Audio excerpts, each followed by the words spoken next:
you don't need cable. Hop on YouTube, welcome to the hood table. Where we chop up locally and globally, been vocally. You don't really wanna miss out on these conversations. Just joke a little, laugh a little bit. Why do you sisters on your glass a little? Post current even talk, trash a little. You never know these might flash a little bit. Different content, got them watching. You don't think you want to watch it, bet your friends watching in the house. Ain't your job walking out before you clock it. They don't wanna miss a second of this HD content. Everybody think they got something to say, so it's an open invitation, bring it to the table. But if you come back, just know we ain't buying in. We gon' fucking try to tell you, so you try to plan. Yeah, welcome to the table. You don't need Netflix, you don't need cable. Yeah, welcome to the table. You don't need Netflix, you don't need cable.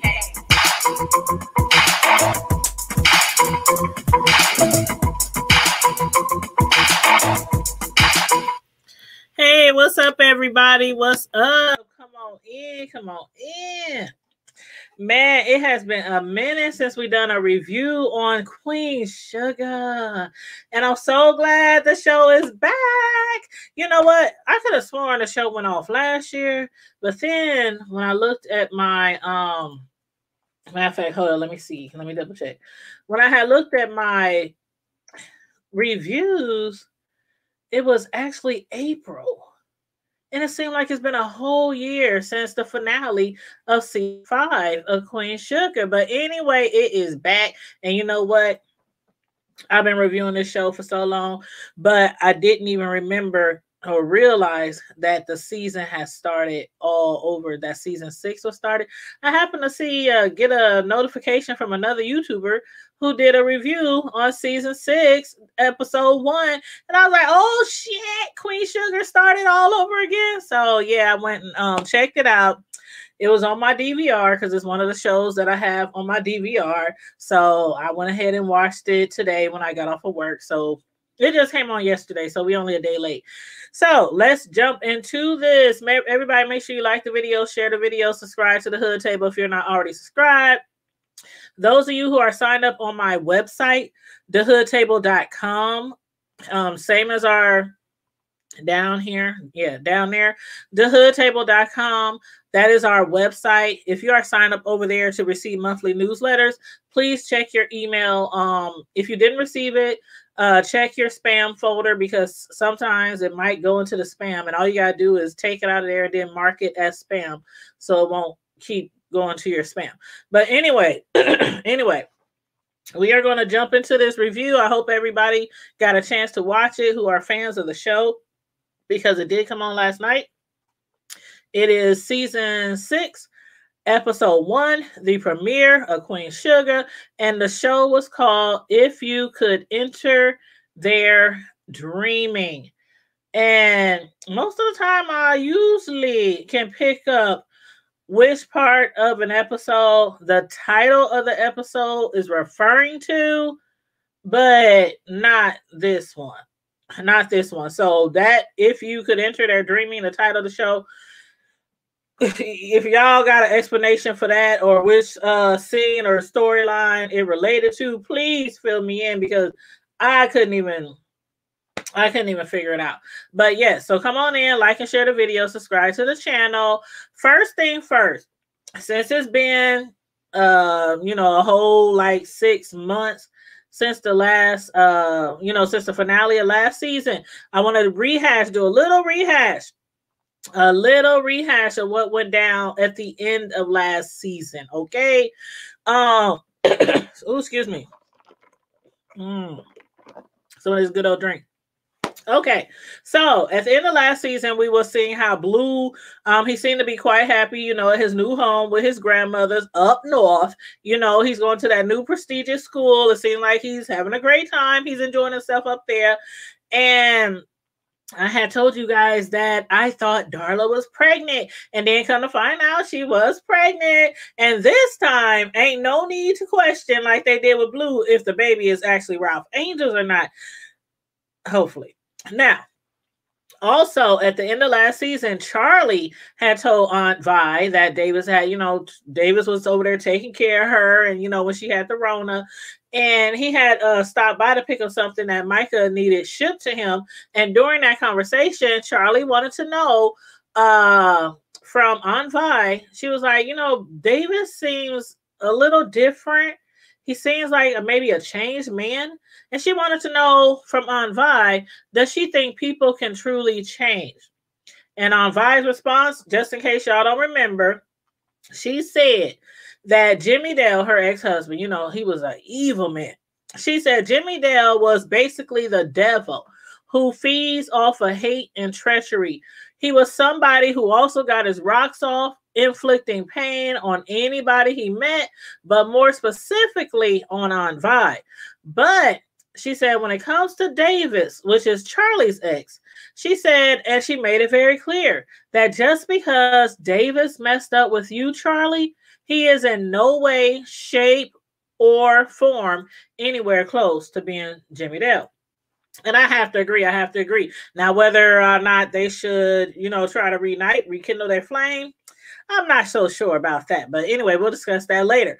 Then also at the end of last episode, Aunt Vi, you remember Aunt Vi got into it with Ralph Angel? Oh my God.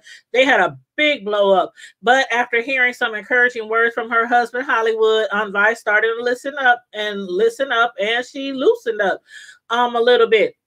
So, she at least heard her husband out. She listened to him because Hollywood understands the place that Aunt Vi, has always been in Blue's life since, he was born and when Darla was away on drugs and everything.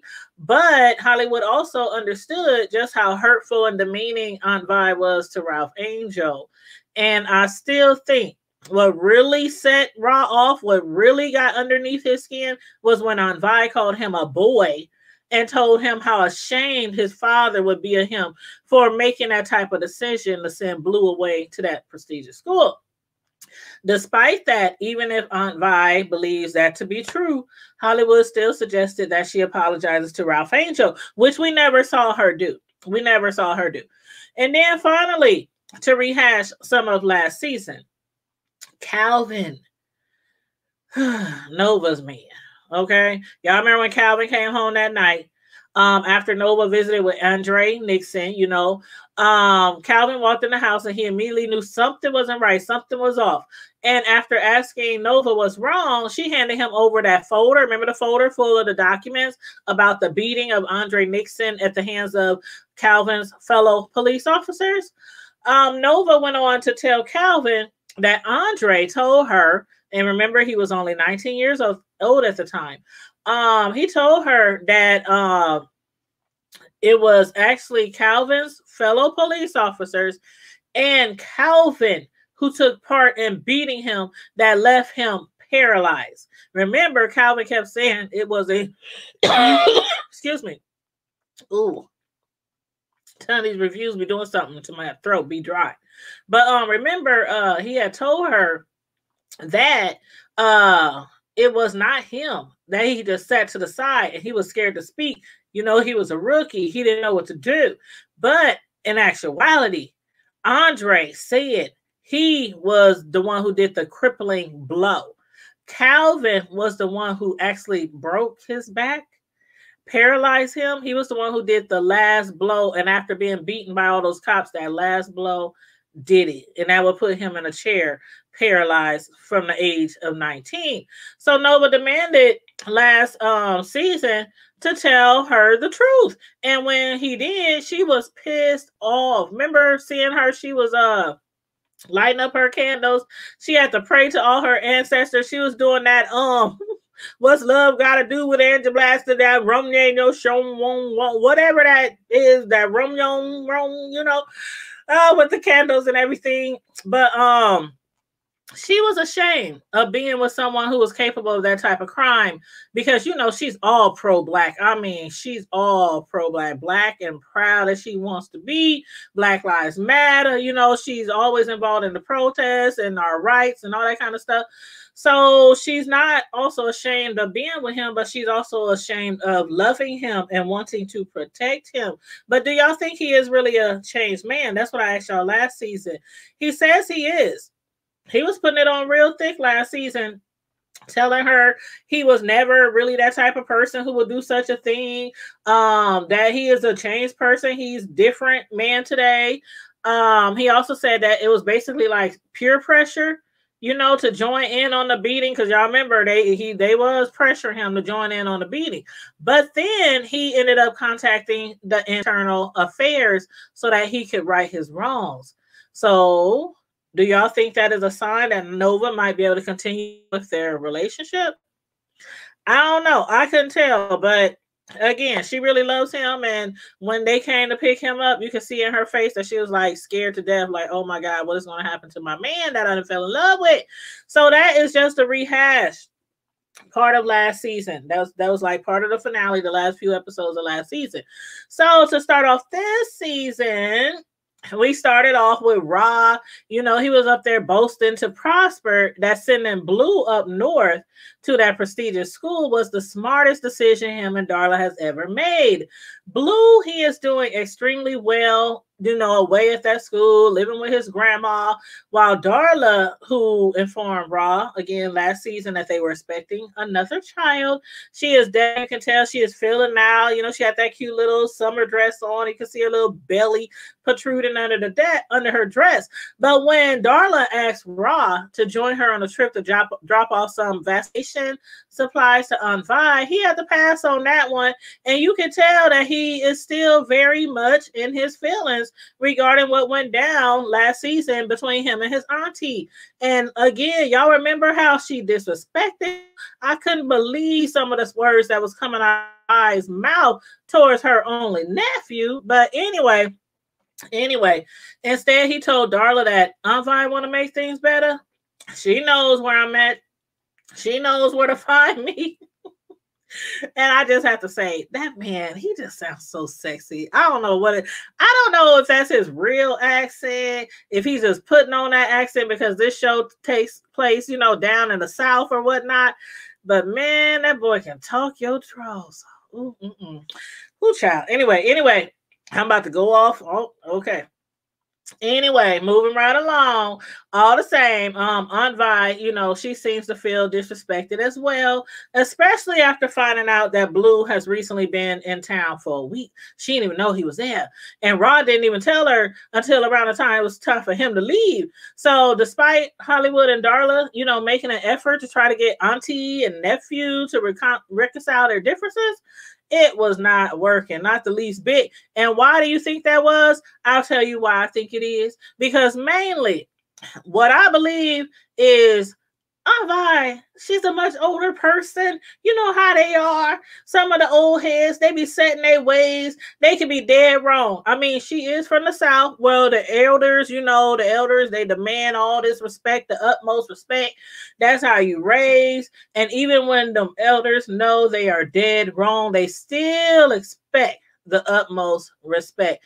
And they like to have their way. So I think if Aunt Vi will fall back from that, I think, her and Rob will be able to work it out. But either way, I'm sure they'll work it out, their issues, eventually. Now, as far as issues, speaking of issues, Ra and Darla, they done took out 4 payday loans within the last 6 months. As a matter of fact, Ra had to take out another loan on this episode. This time, though, he did tell the clerk that this will be our final one, being that he's expecting a big payday coming in from the harvest next month. However, when I saw Ra buy Darla that really, really expensive crib that she had her eyes on, I was thinking they couldn't be doing that bad. They getting all these payday loans every other week. They ain't doing that bad. That was until, though, Ra, he had got that phone call from the collections department at the mortgage company. Evidently, they are 60 days delinquent on their mortgage payment. So why is he out there ordering expensive cribs online when he could just easily go to the local Walmart or Target? He up there, I don't know how much that crib was, but the way Darla was looking at it, it had to cost a lot of money. But then, at the same time, they buying this stuff, they getting those high-ass interest paycheck advance loans every other week, which is something, I'm sure a lot of people, over the pandemic have to do, especially at the beginning when people was losing their jobs all over the world. But in Ra and Darla's case, when they couldn't plant any sugarcane during the Rona, their regular bank wasn't helping them out. Therefore, they had to get a loan from a different lender, one who is determined to collect on every single dime of their debt. So they got about a good 30 more days left to pay on their back payments before the bank forecloses on their property. But did y'all get the feeling, like I got the feeling, that Darla don't know nothing about all those paycheck advance loans or being that far behind on their mortgage? Like, we didn't hear a peep from her really about their debt this episode. So I wonder if he's just keeping that from her because she's pregnant and he don't want to stress her out. Y'all let me know how y'all feel about that. Charlie and Wes. Did y'all see how easily Charlie lied to their son, Micah? Micah, he's still away in college at Xavier, but he's studying online with this different school, you know, a particular class, but he still belongs to Xavier right now. Charlie's asked and told Micah that for the evening, she was going to be listening to Maxine Waters' keynote speech after Charlie came down from COVID last season. Y'all remember? She gave Davis another chance in the ring after he took care of her so well. Remember, she had asked Vi, do you think he can really change? And I guess she thought that he could change, so she gave him another shot. So that's who she spent the evening with. She was with no damn Maxine Waters. She was up there making it out with her old man, her ex-man, her baby daddy. But you know what? If you've been watching the show long enough, you know that man has never stopped loving Charlie, which we can really tell on this episode. But will he be able to keep his thing in his pants this time? Because after sneaking around in order to see each other, Charlie now wants to go public, at least, you know, to her family in order to, you know, make their relationship or whatever it is that they got going on official.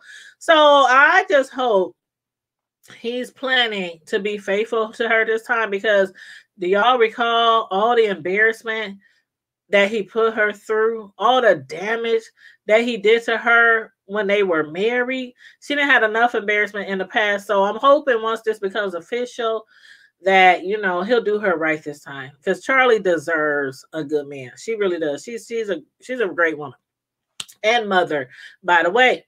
Now, Charlie's not the only one keeping secrets, is she? Oh, Micah, he's up there messing around with a faculty member at his college.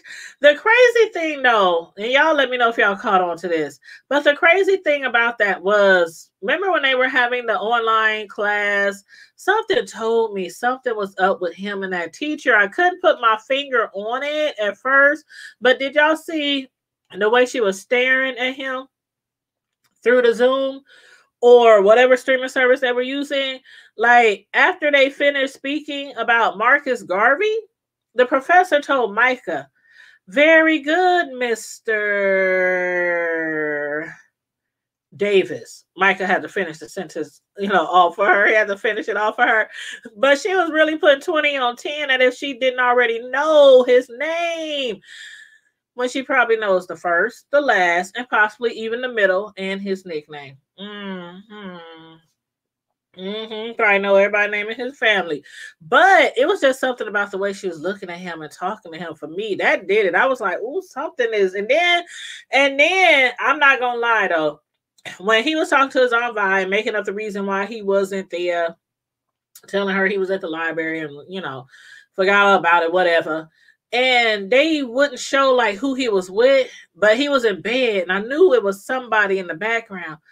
I don't know why, but I thought maybe it might have been a guy. Am I the only one? I don't know why. I was like, is he gay? Is he? I mean, child, my mind just went left. And then when I saw it was the professor, the teacher, I was like, oh shit. This professor, she had told Micah that what she said was, he is such a mature soul with a deep sense of himself, which was funny to me. You know, for her to say that to a boy that is barely old enough to drink, talking about he's all deep and stuff. You know, I'm like, yeah, he was deep, all right. While he was lying to his Aunt Vi about being at the library, he was deep inside his professor's soul, which happens to be 10 years older than his, might I add. Miss Professor, aka Miss Cougar, said that being with him makes her feel 10 years younger, as I'm sure it does.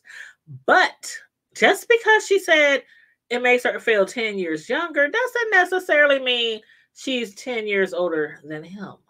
She could be 40 and feeling like she's 30. She could be 30 and feeling like she's 20. We don't know how old she is, but she's much older than him, at least by 10 years. We can guarantee that. But moving right along. Y'all let me know what y'all think about that storyline about Micah and Mrs. Professor Cougar. Nova and Officer Walker. Now, Nova promised Officer Walker, who has provided her with, some inside police brutality intel, from his precinct, that they are safe. She also assured the officer that with the new article that she is writing covering the police brutality in their own community, real change will be made. Nova, who's always had like this "we shall overcome" attitude, now has a much wider audience now, an audience that she is determined to inform of the ongoing daily police brutality, within their St. Joe parish, which she's also going to use to implement or try to implement into her plans to help defund the police department. But will she be able to keep her promise to Officer Walker that him doing God's work will keep him safe? I don't think so. Y'all let me know what y'all think. I really don't think so. Down there, them parish boys, them white officers and them Caucasians, they ain't going for all that. So I don't know how safe she can keep him. And even when she went home, did you see how terrified she was to walk into her own home when she realized that she didn't have her key, but her door was already open? Like, I don't know about y'all, but had that been me, knowing I'm about to be putting out some police brutality details against the NOPD, I would have taken off. Ain't no way I would have went in that house. Even after seeing my keys sitting on the coffee table, she was like, oh, I must have been in a rush. Left my keys on the coffee table and just ran out the door. I don't know about that, because somebody could have easily lifted her keys, went inside her home, sat the keys on the table, and left the door open. And or what about this scenario? Her man, he turned himself in to Internal Affairs last season, right? So what if one of the police or, one of them got hold to his keys, because if he's locked up, they got to turn over the keys and all that kind of stuff. What if they took his keys, went to her house and left them on the table to try to intimidate her and then left the door open? Have y'all thought about that scenario? I did.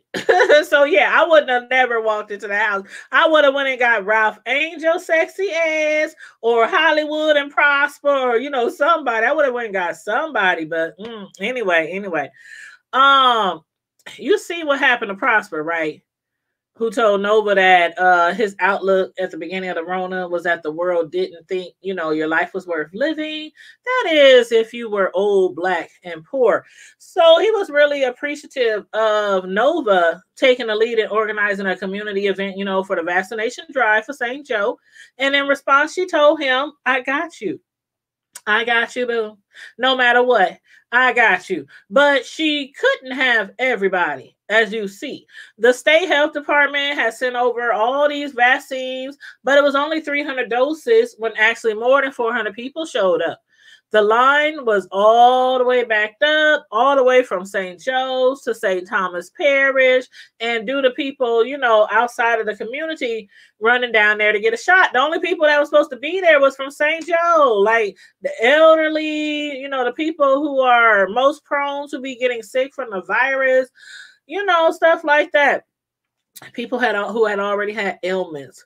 But there was people coming from all over the place that wasn't even qualified to sign up for it. And then people was getting angry. They was being impatient. Some of the people were even insisting that Nova was being racist by giving certain people the vaccine and telling other people they got to go home. Then the guy in the truck The one with his wife who lied and said she left her ID at home. Matter of fact, she's a nurse. Remember, she said she was a nurse. And if she's a nurse and she really needs a vaccine, couldn't she have got her vaccine, got her shot at work? Like all the nurses and doctors was being forced to do. So I knew that ass was lying. Okay. I knew she was lying, just like they was lying saying they were from there. But anyway, she said she lost her ID. Then next thing you know, you see her husband jump out of his truck, run up to the table. He done snuck and stole some of the vaccine doses. They only had like a couple of dozen vials left. So Nova, she had no other option but to call the cops to enforce some peace in the streets because everybody was clowning, people was arguing, fighting, honking, stealing the vaccines, all kind of shit was going on, y'all. But when that cop put his hands on Prosper, oh, Prosper, I love me some Prosper. When that cop put his hands on Prosper, he was like, if you don't get your hands off of me because I'm sick and tired of this crap. Prosper had enough. He was already up there arguing with this white lady who thought she deserved to get the shot and jump in front of people and stuff when she wasn't even from their community and wasn't even qualified to get the shot because it was limited supplies. And then the cop come around and he tells him that you need to lower your voice. Okay, now the other cop, he was trying to insinuate that Nova and the rest of them was, treating everybody unfairly, not treating everybody the same, no matter which parish they came from. They were acting like, oh, okay, it don't matter. If they ain't from here, everybody should get a shot. And then the cop told him, Prosper, to lower his voice. And you know how they used to reprimand us? They probably still do down south. I don't live down there, but I wouldn't put it past them to try to pull that off on somebody who might take that shit. But you know how they used to tell us, saying stuff like, you need to watch your tone of voice, boy, when speaking to a white woman. Child, old Prosper was not having that shit. And those cops were presumably racist. That's how I feel.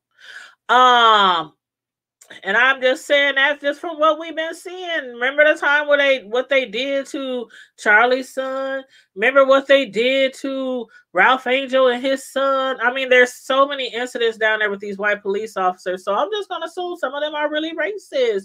But that cop, he was lucky that Ralph Angel Hollywood or both of them didn't haul off and knock his ass over the head for knocking Prosper down to the ground. I mean, they probably would have went to jail though, but it probably would have been worth it because he didn't have no right doing old Prosper like that. That old man, he's so fragile. When they showed him falling down in slow motion, y'all, I don't know. I just expected to hear some bones cracking on the concrete.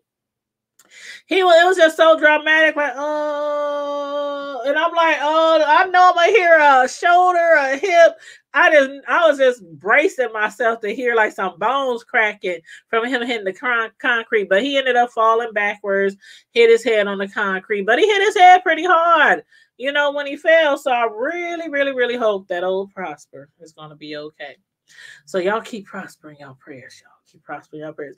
But yes, let me know what you think about that storyline as well. The whole first episode, let me know what you thought. I thought it was really great. I thought it was a good start to the season. So I'm looking forward to watching, more episodes for the season. It came on last night, which was Tuesday. So yeah, next Tuesday we'll do it. Well, next Wednesday, because I usually do my reviews the day after. So next Wednesday we'll try to kick off episode 2. If you guys missed my review the other day on Power, the spinoff Power 3, Raising Kanan, I did a review on the 7th episode. So if you missed that, please check that out. That was a good episode too now. But anyway, make sure you guys, if you didn't already, like the video, share the video, subscribe to the Hood Table if you're not already subscribed, and also follow us on Facebook, Twitter, IG, Snapchat, TikTok, and don't forget our website, thehoodtable.com. And on that note, stay safe, be blessed, remain vigilant at all times, and always remember to keep it hood. Bye.